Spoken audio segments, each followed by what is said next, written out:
Olá, alunos do nono ano, como vai vocês? Tudo bem? Então, estou aqui sobrevivendo, né? Graças a Deus. Espero que todos vocês estejam bem e que logo logo nós possamos nos reencontrar pessoalmente, certo? Então, enquanto isso não acontece, né? Hoje nós vamos para a nossa quarta aula remota, né? Hoje, terça-feira, dia 23 de junho, quarta aula remota de geografia. Vou diminuir aqui a minha imagem para vocês visualizar os slides. Então, o tema da aula de hoje é indústria, agropecuária e energia. Esse é um dos últimos assuntos da nossa primeira unidade do livro. É um tema bastante rico para a gente discutir. Então, vamos nessa, certo? Bom, nosso assunto começa falando sobre a quarta revolução industrial, chamada também de indústria 4.0. Deixa eu baixar aqui um pouco a imagem para vocês colocar aqui do outro lado. Pronto. Indústria 4.0, né? O quarta revolução industrial. O que é isso? É uma expressão que engloba algumas tecnologias para automação e troca de dados e utiliza o conceito de sistemas cyberfísicos, internet das coisas e computação em nuvem. Ou seja, pessoal, tem um grupo de pesquisadores, estudiosos, né, sociólogos, geógrafos e etc., em que eles acreditam ou eles defendem que nós estamos em uma fase que seria, segundo eles, a quarta revolução industrial, certo? Que teria tido início provavelmente ali a partir da década de 70 do século passado. E que essa quarta revolução industrial, chamada também de indústria 4.0, ela é caracterizada por novas tecnologias, né? Como a internet, os computadores, a fábrica, as indústrias trabalhando com mais informação, com mais autonomia, né? Com o incremento de robôs, certo? Com o uso intenso de redes de comunicação, como a internet, por exemplo. Então, isso são características de uma quarta revolução industrial, de acordo com esses pesquisadores, certo? Só lembrando que não são todos que concordam que não é a quarta revolução industrial, são apenas alguns, certo? Que acreditam nisso. Para outros, nós ainda estamos na terceira revolução industrial, ok? Vamos passar aqui o slide. Bom, aí vocês estão vendo esse quadrozinho, a evolução da indústria, né? A evolução da revolução industrial, digamos assim. Vou subir a imagem aqui para não atrapalhar. Então vocês estão vendo lá embaixo a indústria 1.0, né, que foi a primeira revolução industrial, que teve lá início no século XVIII e século XIX, certo? Que a gente já estudou, não vou repetir mais uma vez, já foi estudado. Depois nós temos a indústria 2.0, a revolução industrial, século XIX, século XX, a terceira revolução, né, 3.0, que é final do século XIX até metade do século XX, e aí eles colocam já a quarta revolução industrial a partir da década de 70, né, até os dias de hoje, certo? Mas, repito mais uma vez, apenas alguns estudiosos, pesquisadores, acreditam que nós estamos nessa quarta revolução industrial, ok?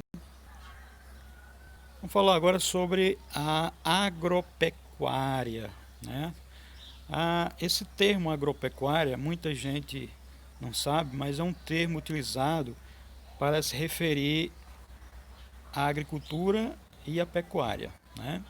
Então é uma junção entre agricultura e pecuária, porque tanto a pecuária como a agricultura elas estão intimamente relacionadas, né?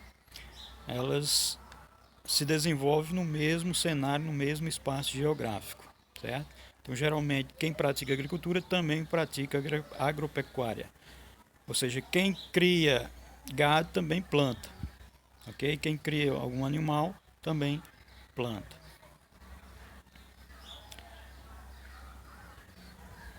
Nós estamos vendo aí essa revolução industrial, a quarta revolução industrial, que também afetou o campo, né? Também afetou a zona rural.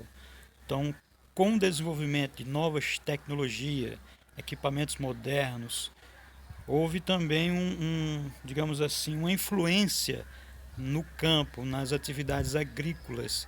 E essa mudança que ocorreu no campo, ela beneficiou de uma certa forma, porque aumentou a produtividade, certo? Hoje nós temos uma quantidade de alimentos e produtos agropecuários bem maior do que no passado, devido ao desenvolvimento de adubos, insumos, máquinas, fertilizantes, né? Que tudo isso fez com que aumentasse a produção agrícola e agropecuária de forma geral, certo? Mas tem também alguns problemas, né?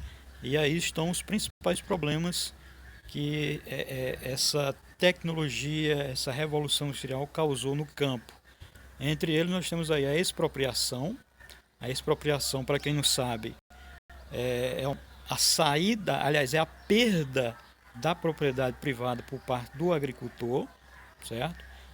O agricultor, por meio de dívidas, né, ele acaba perdendo, tendo que vender a sua propriedade rural e tendo que, muitas vezes, ir morar nas cidades.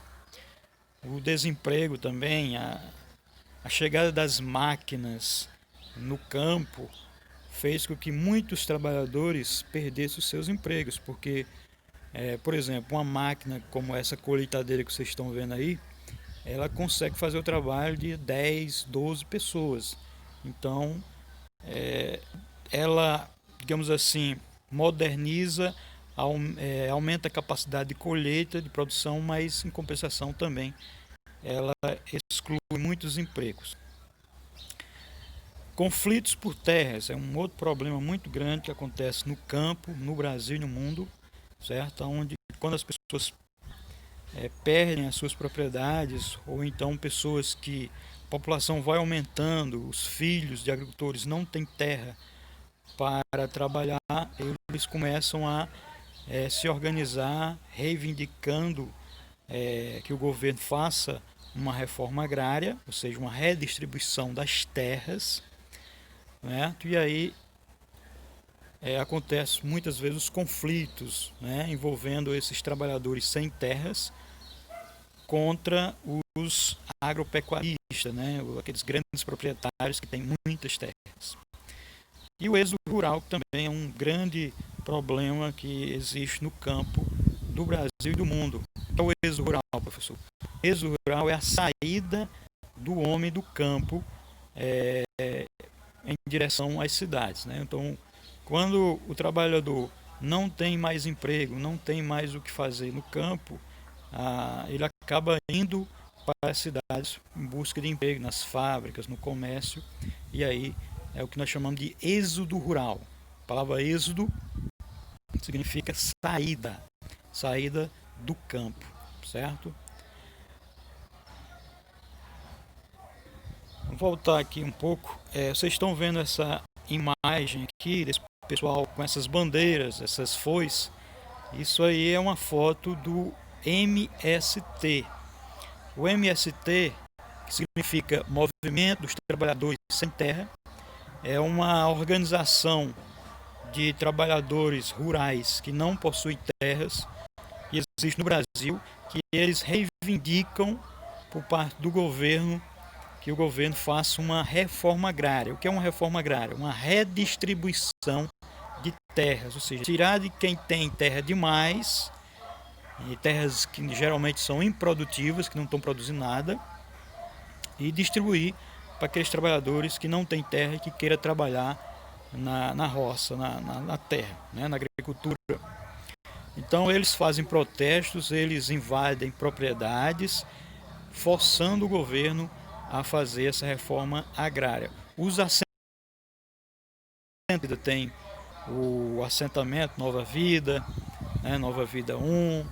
Então são assentamentos conquistados pela invasão dessas terras por parte desses trabalhadores, ou seja, eles se apossaram dessas terras, eram terras que pertenciam ao governo ou então terras que pertenciam a particulares, e eles conseguiram a posse dessas terras e reivindicam até hoje a reforma agrária, a redistribuição dessas terras por parte dos governos.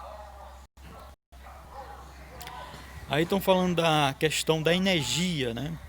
Questão energética. Vocês estão vendo aí a matriz energética mundial.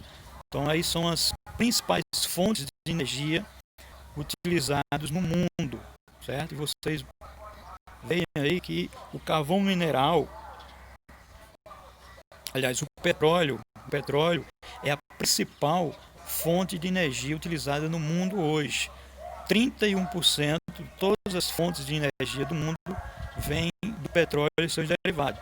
Aí estão a gasolina e o óleo diesel, entre outros derivados. Certo? Só lembrando que o petróleo é uma fonte de energia não renovável, né? Significa dizer que se acabar, acabou, não tem mais, certo? Olha aí o carro do ovo atrapalhando a gente, né? O carvão mineral também representa 29%, né, da matriz energética, bastante usado. No Brasil não é tanto usado, pouquíssimamente se utiliza o carvão mineral no Brasil, mas tem países que tem muito carvão mineral, é uma rocha preta, certo? Que ela é usada para mover as máquinas. O gás natural e a biomassa. A biomassa aí inclui a lenha, né, de vegetal, dos vegetais. Tanto o petróleo como o carvão mineral e o gás natural são fontes de energia não renováveis. Se acabar, já era, ok? Aí vocês estão vendo no Brasil como é a matriz energética, né? Também o petróleo e seu derivado representa 36%, certo? E os derivados da cana-de-açúcar, no caso aqui o etanol, que a gente chama também de álcool, representa 17%, é a segunda fonte de energia mais utilizada no Brasil, ok? Aí vocês estão vendo nossos exercícios, vocês copiem no caderno e respondam por esse slide e também pelo livro, certo? Então, por hoje é só, pessoal, até a próxima, se Deus quiser, tchau!